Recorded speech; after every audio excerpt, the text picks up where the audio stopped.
हमारे परम पूज्य बाबूजी की प्रेरणा से पिछले 14 वर्षों से सेवा व्रत दिवस प्रतिवर्ष 18 नवंबर को सामूहिक विवाह के रूप में मनाते आ रहे हैं। इसी 15वें संकल्प दिवस को मैं आज अपने परम पूज्य बाबूजी को श्रद्धा के साथ उनके चरणों में समर्पित करती हूँ। यही हमारे प्रेरणा के स्रोत हैं। जिस प्रकार कोई भी जंग अकेले नहीं लड़ी जा सकती, उसे जीतने के लिए पूरी टीम, पूरे संगठन की आवश्यकता होती है।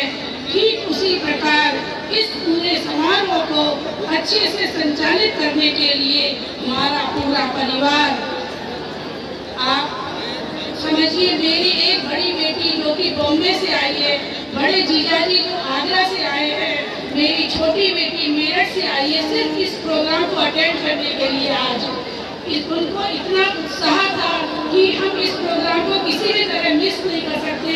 इतना उस प्रोग्राम के लिए उनमें मन में प्रेम था कि हमें यहाँ पर उपस्थित होना है और इतनी दूर दूर से ये बच्चे सब आए हैं। इसके अतिरिक्त श्री मनोज अग्रवाल जी के सभी सहयोगियों का मैं तहे दिल से धन्यवाद देती हूँ, जो इस पूरे व्रत को बहुत ही प्रेम व श्रद्धा के साथ मनाते हैं। आज हम हमारे इस कार्यक्रम के मुख्य आकर्षक हमारी प्यारी बहनों की बात करते हैं, जो आज दुल्हन के रूप में साक्षात देवी स्वरूप लग रही हैं और उनके होने वाले जीवन साथी भी कहीं से कम नहीं लग रहे हैं, वे भी देव स्वरूप लग रहे हैं। अक्सर हमारे समाज में देखा जाता है कि जब किसी के यहाँ लड़की का जन्म होता है तो लोग उसे बोझ समझने लगते हैं, क्योंकि हमारे समाज में यह मान्यता है कि लड़के ही कुल को आगे बढ़ाते हैं, लड़की को तो एक दिन पराए घर जाना है। लेकिन मैं ऐसे लोगों से ये कहना चाहूँगी कि बेटियाँ सभी के नसीब में कहाँ होती हैं। घर ईश्वर को जो आए पसंद वही होती है बेटियाँ, वही होती हैं बेटियाँ। वास्तव में एक पिता ने क्या खूब कहा है कि मुझे इतनी फुर्सत ही कहा कि मैं अपनी तकदीर का लिखा समझ सकूं, बस मैं अपनी बेटी की मुस्कुराहट देखकर ही समझ जाता हूँ कि मेरी तकदीर बुलंद है, मेरी तकदीर बुलंद है।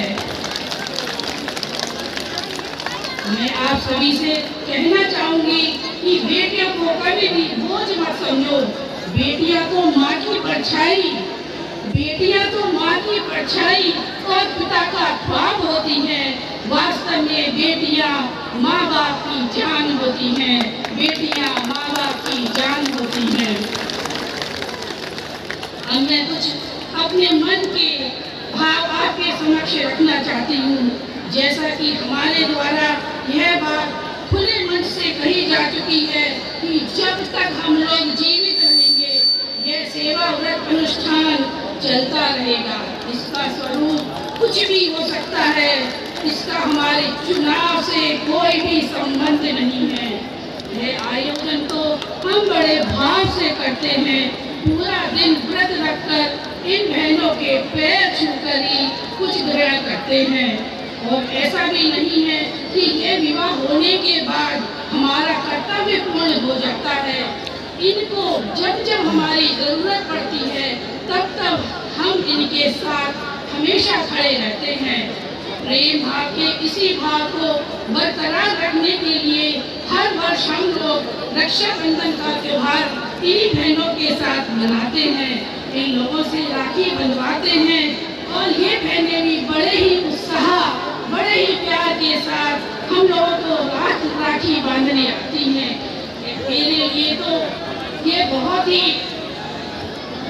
सौभाग्य की बात है कि इन बहनों के साथ मेरी कलाई में इतनी ज्यादा राखियां बांधी जाती हैं, क्योंकि मेरा स्वयं का कोई भाई नहीं है। इसलिए मैं जानती हूँ कि भाई की क्या कीमत होती है, भाई की क्या कीमत होती है। इसी तरह हमारे द्वारा संचालित माँ रसोई को भी पूरे वर्ष चलती है। इस रसोई के चलने का उद्देश्य सिर्फ यही है कि किसी भी निर्धन असहाय व्यक्ति को कभी भी भूखे पेट ना सोना पड़े।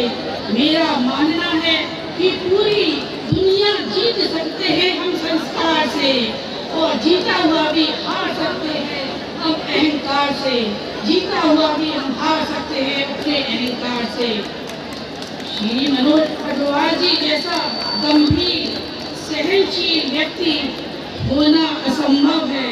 मैं उनकी प्रशंसा सिर्फ इसलिए नहीं कर रही कि वो मेरे पति हैं, बल्कि उनके द्वारा किए गए कार्य हमेशा निस्वार्थ सेवा भाव के लिए किए जाते हैं।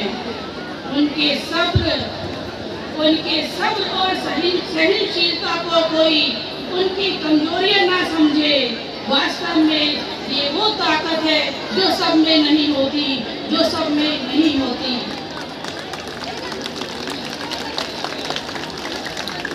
कोविड की दूसरी लहर में जब लोग ऑक्सीजन की कमी से मर रहे थे, तो हम और हमारे बच्चों ने विचार विमर्श करके तुरंत ऑक्सीजन प्लांट लगवाने की सोची और वायदे के अनुसार 1 महीने के अंदर फर्रुखाबाद वासियों के लिए ऑक्सीजन प्लांट लगवा दिया था, ताकि हमारे जिले में किसी भी व्यक्ति को ऑक्सीजन की वजह से अपने प्राण न खोने पड़े।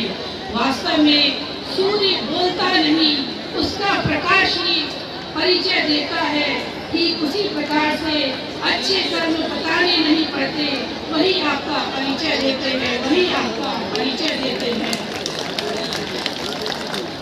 भगवान से मेरी यही प्रार्थना है कि आज अपना नया जीवन प्रारंभ करने जा रहे बच्चों को सुख समृद्धि भरा सुनहरा जीवन प्रदान करे। अब मैं अपनी बहनों के लिए कहना चाह रही हूँ, ससुराल तुम्हारा होगा। बच्चे बहनों सुनना सब लोग, ससुराल तुम्हारा होगा नया संसार। हर रिश्ते की मर्यादा तुम रखना, भेदभाव बिन रहना बहना, अपनी जिम्मेदारियों पर खरी करना। बहनों, अभिमान को कभी आने मत देना, स्वाभिमान को जाने मत देना, क्योंकि अभिमान उठने नहीं देता और स्वाभिमान गिरने नहीं देता। इसी के साथ मैं अपनी वाणी को विराम देते हुए पुनः अभी सभी बहनों को अपने भैया भाभी की तरफ से यही आशीर्वाद देती हूँ कि वह हमेशा खुश रहे, जहाँ भी रहे हमेशा खुश रहे। अंत में यहाँ पर आए हुए सभी मुख्य अतिथियों का एक बार मैं पुनः धन्यवाद देना चाहूँगी, जिनकी गरिमामयी उपस्थिति ने, जिनके आशीर्वाद ने इन नवयुगल जोड़ों को एक नया संबल प्रदान किया। जय हिंद।